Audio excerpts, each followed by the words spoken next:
Olympic football ইভেন্টে group পর্বে ২ জয় ১ হারের পর আর্জেন্টিনা ৬ পয়েন্ট নিয়ে বি গ্রুপ থেকে দ্বিতীয় দল হিসেবে অলিম্পিকের কোয়ার্টার ফাইনালে উঠেছে।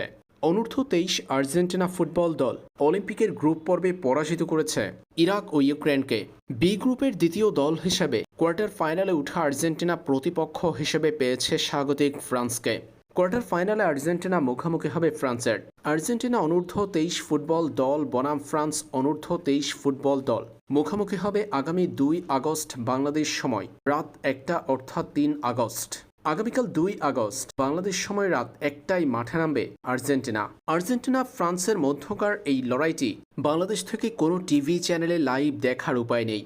তবে ভারতের ভক্ত সমর্থকরা দেখতে পারবে চ্যানেল 18। অলিম্পিকের ওয়েবসাইটে অলিম্পিক ইভেন্টগুলো সাবস্ক্রিপশনের মাধ্যমে লাইভ দেখা গেলেও ফুটবল ইভেন্ট বাংলাদেশের এই অঞ্চল থেকে টিভি চ্যানেলে দেখা যাচ্ছে না।